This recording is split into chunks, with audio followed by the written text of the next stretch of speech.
Apocalipse, capítulo 22, vamos ler o verso de número 17. Acompanhe na sua Bíblia. E o Espírito e a esposa dizem, vem. E quem ouve, diga, vem. E quem tem sede, venha. E quem quiser, tome de graça da água da vida. Que texto maravilhoso, hein? Quando a gente faz um olhar assim panorâmico sobre a Bíblia, sobre as dispensações divinas, você descobre, entende alguns detalhes muito ricos e muito interessantes. Vamos começar pensando na forma como Deus estabeleceu padrões de 7 dispensações, 7 dias, 7 anos. Se olhamos para o livro do Apocalipse, a gente vai ver a repetição desse padrão, do número 7, como um padrão de Deus, definindo períodos, tempos. No livro do Apocalipse, nós encontramos logo no início 7 igrejas, 7 candelabros, 7 cartas. Depois você segue mais um pouquinho, encontramos na visão de João ali no trono de Deus, 7 Espíritos de Deus, uma plenitude do Espírito Santo, 7 olhos. Vamos ver que Deus trabalha com seu processo de expurgar o pecado do mundo, abrindo 7 selos de um livro, que é um livro da redenção. Ao abrir o 7º selo, começa-se o toque de 7 trombetas. Segue-se o derramar do juízo de 7 taças. Deus estabeleceu lá no passado que os judeus iriam ser tratados sob o regime da lei. Então, no regime da lei, eles trabalhavam 6 dias e descansavam no 7º. Mas não era só isso. Eles trabalhavam 6 anos e tinham que deixar a terra descansar um ano inteiro, ou 7º ano, que era chamado de sabático. E, embora especificamente não tenha um texto que fale o que eu vou dizer, mas você percebe que esse mesmo padrão se aplica aos milênios. Nós falamos de dias, de anos. Agora estou falando de milênios. Veja bem, Deus começa a trabalhar com a humanidade sob etapas, períodos. Desde a criação, Adão e Eva, até chegar em Abraão. Abraão é um marco, é o início de uma nova jornada, de um novo empreendimento, de um novo projeto de Deus na terra. Então, de Adão até Abraão são 2000 anos. Exatamente. Diferença talvez pequenininha de anos, mas basicamente são 2000 anos.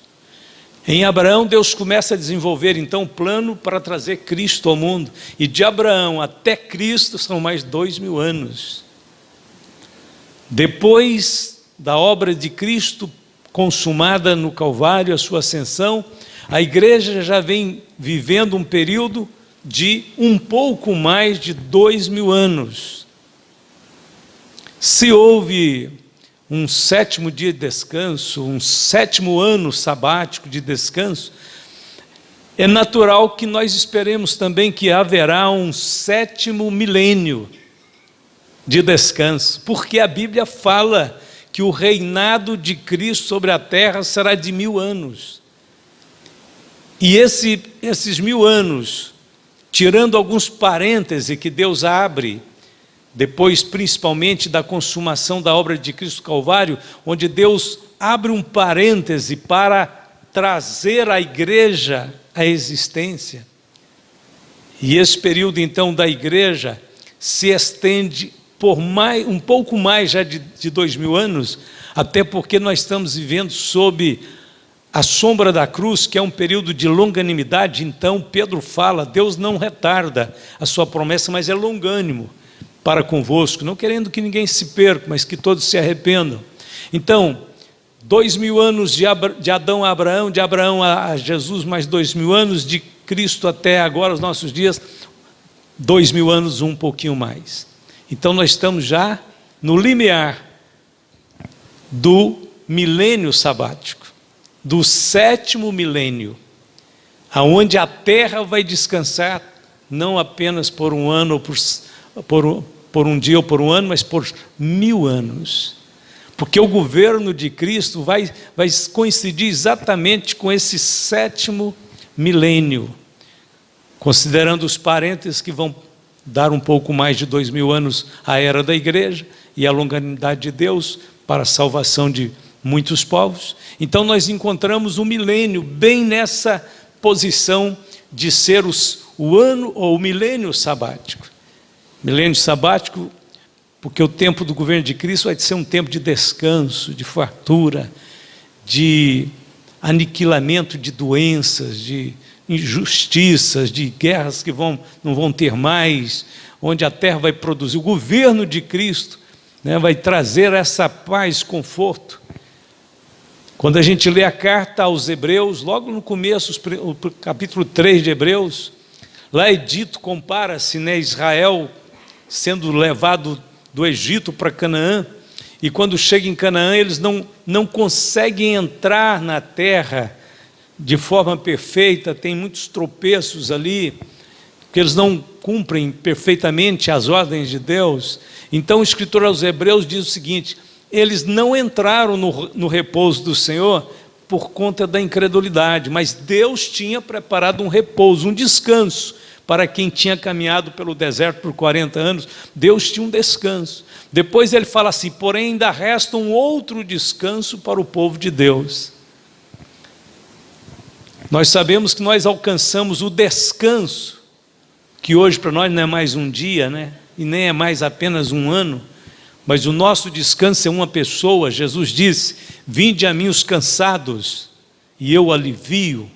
Então nosso descanso é uma pessoa, mas nós só entramos nesse descanso que Cristo nos dá quando a nossa confiança e fé está depositada nele. É a nossa fé e confiança nele que nos põe no descanso. A vida de fé deve ser uma vida de descanso, em que você para de debater, para de tentar operar a sua própria salvação e crê na salvação do Senhor e deixa Ele operar isso por você. Você descansa nele. Esse descanso que a fé proporciona, nós já estamos vivendo. Embora estamos vendo um mundo tão tumultuado, tão inseguro, nós temos uma paz inexplicável, que guarda, que protege nosso coração, nossa mente. Por quê? Porque a fé em Jesus Cristo nos coloca numa condição de descanso. Mas a Bíblia diz: resta um outro descanso, ou seja, há um lugar específico de descanso.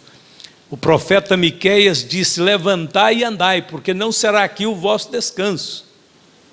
No sentido pleno da palavra, Jesus disse: no mundo tereis aflição. Embora a fé nos coloque numa condição de paz e de descanso, mas o mundo continua turbulento. Haverá um dia em que nós entraremos num descanso pleno, em que ao nosso redor não haverá mais esse tumulto que existe hoje. Se dentro de nós há paz, de fora há tribulações, há comoções, há muitos problemas. Então o Senhor Jesus, Ele de fato já nos colocou nesse primeiro estágio de descanso, que é o da fé, da entrega a Ele. Entrega teu caminho ao Senhor, confia nele e Ele tudo fará. Mas aí vem o milênio, estamos no limiar do milênio, mas antes do milênio acontecer, nós ainda sabemos que tem o processo do arrebatamento, da grande tribulação, e só depois vem o milênio. Nós sabemos que nesse novamente pegando o número 7, depois do arrebatamento, nós vamos ver um um padrão do 7 novamente, com as alianças do anticristo e Israel, que vão firmar um compromisso, uma aliança para 7 anos. E a Bíblia diz que na metade desses 7 anos, 3 anos e meio, o anticristo vai quebrar a aliança com Israel e vai perseguir e vai querer destruir Israel. E é exatamente no final dos 7 anos, onde Israel deveria ser destruído, que o Senhor vem em glória. Destrói o anticristo, lança a besta, o falso profeta, no lago de fogo, amarra Satanás, estabelece o milênio. E o milênio então é este 1000 anos de descanso. Mas ainda não terminou. A Bíblia diz assim: convém que ele reine, até que haja posto todos os seus inimigos debaixo dos seus pés. É no final do milênio que todos os inimigos estarão debaixo dos pés de Jesus. Por isso ele vai reinar no milênio, ele tem que reinar até que todos os inimigos sejam subjugados. Mesmo até no milênio, ainda haverão inimigos. Embora o milênio vai ser um governo perfeito, Cristo vai pôr a ordem neste planeta, mas isso não vai impedir que homens pensem coisas ruins, planejem coisas ruins, mesmo dentro do governo de Cristo, com Ele fisicamente aqui reinando. A Bíblia diz que no final do milênio, o Senhor permitirá que Satanás seja solto daquele período de 1000 anos que ele estava preso, e a Bíblia diz que ele sairá novamente a enganar as nações e fazer uma rebelião contra Cristo, o governo de Cristo. Só que essa rebelião, o Senhor Jesus vai aniquilá-la em questão de segundos. E aí então ele vai lançar Satanás lá onde já está o falso profeta e a besta, que é no lago de fogo e enxofre, vai lançar a morte, o Hades e a morte, o inferno e a morte. São duas coisas distintas. O inferno não é a morte, o inferno é um lugar onde fica recluso os ímpios até o julgamento final deles. Vai ser lançado deste lugar que foi criado provisoriamente para manter como uma prisão do universo. Vai ser lançado no lago de fogo e depois por fim a morte. A Bíblia diz que o último inimigo que é de ser aniquilado é a morte. Então o Senhor lançará a morte. Quando ele lançar a morte, todos os inimigos estão agora debaixo de seus pés, e ele então entrega o reino a Deus, ao Pai. E o Senhor Jesus, como modelo dessa nova criação, como o exemplo para nós que somos a família de Deus agora, que vai reinar, que vai viver as eras eternas, Jesus, para demonstrar esse exemplo perfeito, ele se submete ao Pai, sendo igual ao Pai. Ele se submete ao Pai para ser o irmão mais velho dessa grande família, onde ele é o primeiro, o primogênito, e nós somos demais filhos de Deus, que comporemos a grande família do universo, que vai viver e desfrutar da comunhão, da paz e da alegria eternamente. Aí acaba a questão de tempo. Aí não tem mais 7, não tem mais 8, não tem mais 10, não tem mais nada. Porque daí para frente é eternidade, eras eternas. A Bíblia diz que o Senhor tem reservado riquezas inescrutáveis para nos revelar nas eras eternas. Aí são coisas que Paulo diz que o coração não subiu no coração de ninguém até hoje. São coisas que ainda não foi pensadas, imaginadas pelos homens mortais, que Deus tem reservado para aqueles que o amam.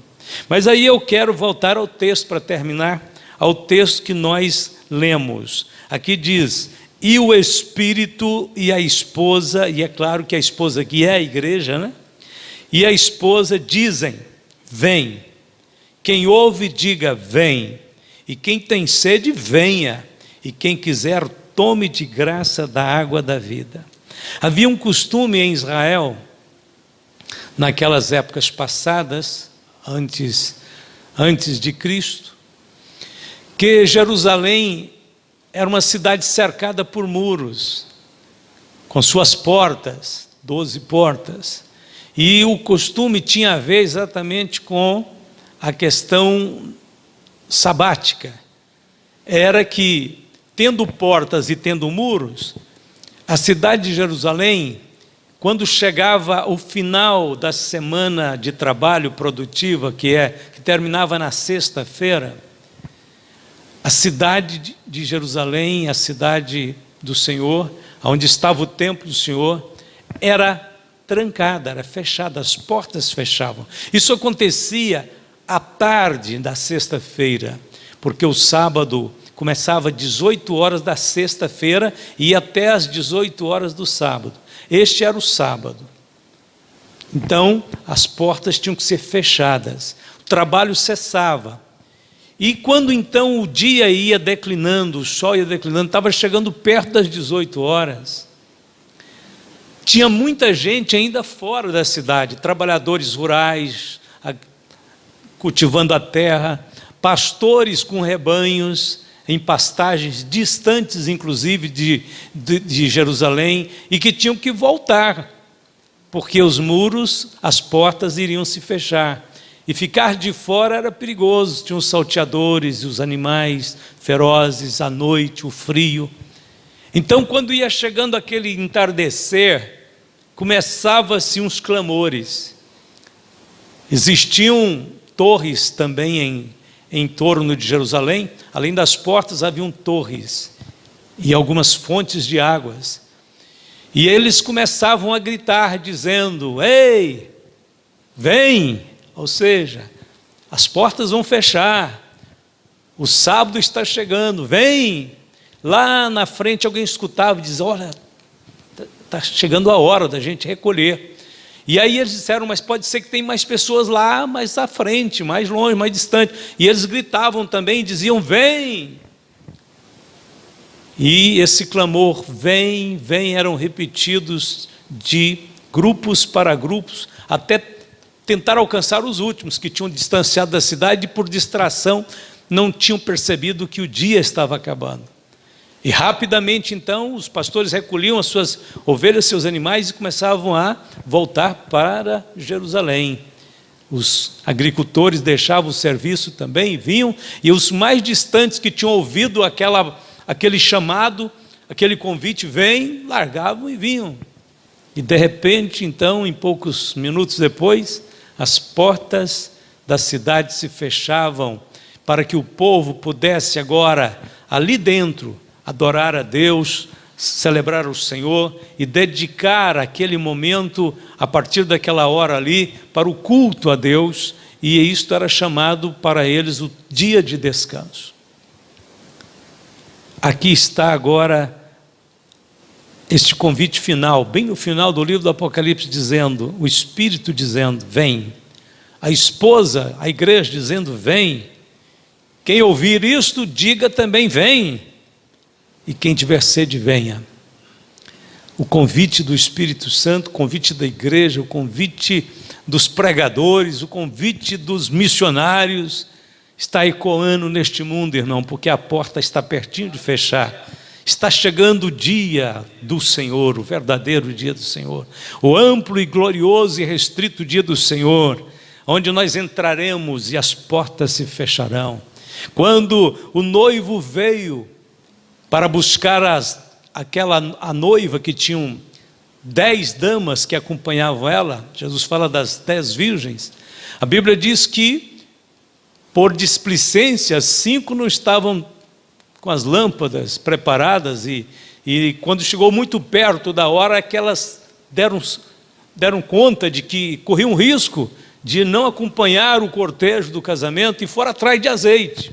Mas o noivo veio, e a Bíblia diz que levou as que estavam prontas, e a Bíblia diz que quando as outras voltaram, as que tinham ido atrás do azeite, voltaram, vieram desesperadas e bateram na porta da casa do pai do noivo, onde celebrava-se aquelas núpcias, e a porta estava fechada. E alguém disse: não vos conheço, a porta está fechada, não conheço vocês.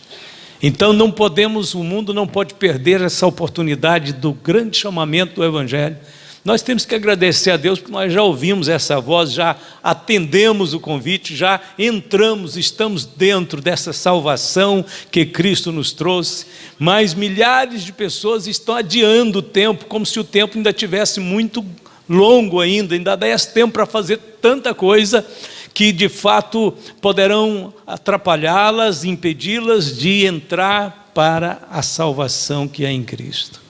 Vem. O grande apelo do Espírito Santo é: vem, vem. Jesus disse: eis que estou à porta e bato. Se alguém ouvir a minha voz e abrir a porta, eu entrarei. O apelo do Espírito Santo é forte nesses dias, é insistente nesses dias. Vivemos um tempo realmente de grande incredulidade, de grandes atos profanos, blasfemos, mas o Espírito Santo está clamando, e a igreja também está clamando, e a Bíblia diz que o Espírito geme com gemidos inexprimíveis. O clamor do Espírito Santo pela libertação e salvação de almas é muito forte, é muito sensível nesses dias. A porta vai fechar, por enquanto ainda dá tempo de ouvir o chamamento, mas depois que ela fechar, aí fica bem diferente a situação.